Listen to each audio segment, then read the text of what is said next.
Assalamualaikum warahmatullahi wabarakatuh. Sebelumnya perkenalkan, nama saya Mutiara Sani Nasution dengan NIM 21003038. Nah, di sini saya dari Prodi Pendidikan Luar Biasa, dan saya akan memenuhi tugas saya, yaitu mata kuliah Administrasi Pendidikan dan Supervisi Pendidikan, di mana saya di sini akan menjelaskan tentang administrasi layanan khusus.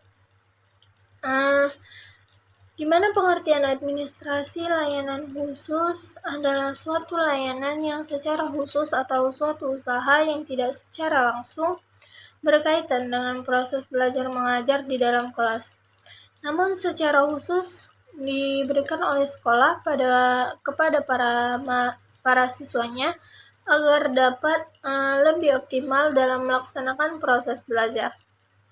Nah, di dalam manajemen layanan khusus di sekolah pada dasarnya ditetapkan dan diorganisasikan untuk mempermudah atau memperlancar pembelajaran serta dapat memenuhi kebutuhan khusus siswa di sekolah. Di mana jenis-jenis layanan khusus dan pengelolaannya sebagai berikut.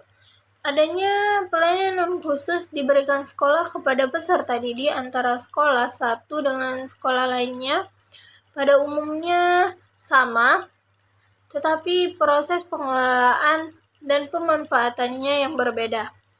Beberapa bentuk layanan khusus yang ada di sekolah antara lain ialah pustaka atau perpustakaan, merupakan salah satu unit yang memberikan layanan kepada peserta didik dengan maksud untuk membantu dan menunjang proses belajar di sekolah. Nah, perpustakaan ini melayani informasi-informasi yang dibutuhkan serta memberi layanan rekreatif melalui koleksi bahan pustaka. Perpustakaan sekolah adalah perpustakaan yang tergabung pada sebuah sekolah, dikelola sepenuhnya oleh sekolah yang bersangkutan, dan tujuan utama membantu sekolah untuk mencapai tujuan khusus sekolah dan tujuan pendidikan pada umumnya. Ada beberapa jenis perpustakaan sekolah yang pada dasarnya disesuaikan dengan jenjang atau tingkat sekolah yang bersangkutan. Jenis perpustakaan sekolah tersebut adalah perpustakaan taman kanak-kanak, perpustakaan sekolah dasar, perpustakaan sekolah lanjut tingkat pertama, dan perpustakaan sekolah lanjut tingkat atas. Nah, di mana fungsi perpustakaan sekolah yaitu fungsi pendidikan, fungsi informasi, fungsi rekreasi, fungsi penelitian, fungsi penyaluran hobi, dan fungsi penanaman rasa tanggung jawab. Dan pengelolaan bahan pustaka yaitu klasifikasi, katalogisasi, pemberian stempel pada buku, pemberian nomor pada buku, dan pengaturan buku pada rak. Nah, yang kedua adanya laboratorium, di mana merupakan saran pendukung dalam pembelajaran di sekolah.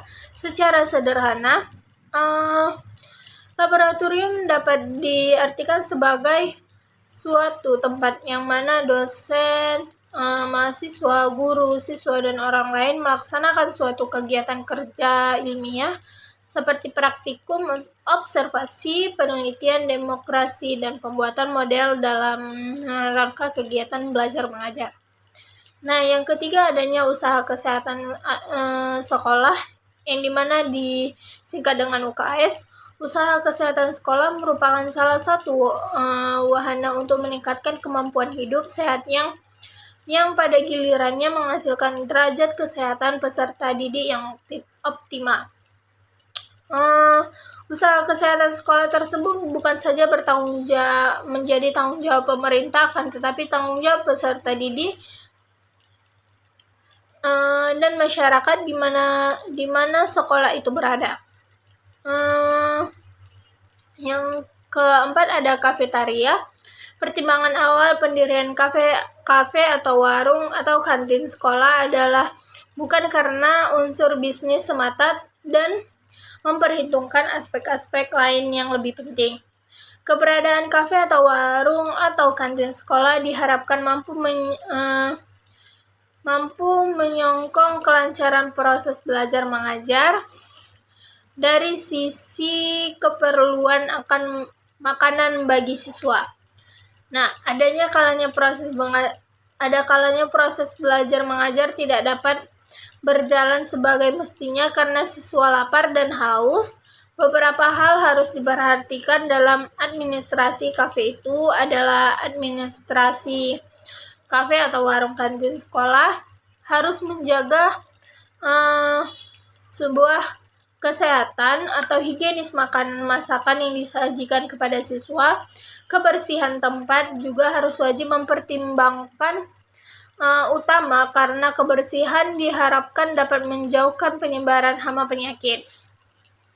Makanan-makanan yang disediakan hendaknya makanan yang bergizi tinggi dan harga makanan sesuai dengan kondisi ekonomi siswa dan diusahakan agar kantin sekolah tidak memberikan kesempatan kepada siswa untuk berlama-lama atau menongkrong di dalam kantin sekolah. Yang kelima, adanya sarana ibadah. Di setiap sekolah, layanan rumah beribadah sangat diperlukan. Layanan rumah beribadah merupakan sebuah layanan yang diberikan sekolah dengan maksud agar layanan tersebut bisa digunakan untuk kepribadian maupun melaksanakan kegiatan keagamaan lainnya. Seperti kalau misalnya sekolahnya Islam menyediakan sarana ibadah seperti mushola. Nah, yang keenam, adanya asrama bagi peserta didik khususnya jenjang pendidikan menengah atau pendidikan tinggi, terutama bagi mereka yang bertempat jauh tinggalnya dari sekolah, diperlukan adanya asrama. Selain bermanfaat untuk peserta didik, asrama juga bermanfaat bagi para pendidik dan petugas asrama tersebut. Yang ketujuh, adanya koperasi, di mana koperasi ini berasal dari dua kata, yaitu co dan operation, yang berarti kerjasama untuk mencapai sebuah tujuan. Koperasi adalah suatu perkumpulan yang beranggotakan beberapa orang atau badan-badan dengan bekerja sama menggunakan asas kekeluargaan dalam menjalankan usaha serta untuk mempertinggi kesejahteraan jasmani para anggotanya. Nah, yang ke-8, adanya transportasi, di mana saran transportasi ini bagi peserta didik merupakan sarana penunjang untuk kelancaran sebuah proses belajar mengajar. Peserta didik akan merasa aman dan dapat datang atau pulang tepat waktu. Di mana transportasi yang disediakan oleh pihak sekolah sangatlah diperlukan, terutama bagi peserta didik yang tingkat persekolahan atau tingkat pendidikan TK ataupun PAUD dan sekolah dasar atau SD. Penyelenggaraan transportasi sebaiknya dilaksanakan oleh sekolah yang bersangkutan ataupun pihak swasta. Nah, peran guru dalam administrasi layanan khusus, di mana administrasi layanan khusus suatu layanan secara khusus atau suatu usaha yang tidak secara langsung berkaitan dengan proses belajar mengajar di dalam kelas, namun secara khusus diberikan oleh sekolah kepada para siswanya agar dapat lebih optimal melaksanakan proses belajar. Salah satu peran guru dalam administrasi layanan khusus adalah dalam bidang layanan khusus asrama, di mana pengelolaan asrama adalah pengurus asrama dan pelaksanaan asrama sekolah. Pengurus asrama ini berjumlah sekitar 5-7 orang yang terdiri atas guru, anggota Dharma Wanita, sekolah yang bersangkutan, serta diketahui oleh wakil kepala sekolah, urusan kesiswaan, dan lain sebagainya. Sekian materi tentang administrasi layanan khusus. Assalamualaikum warahmatullahi wabarakatuh. Terima kasih.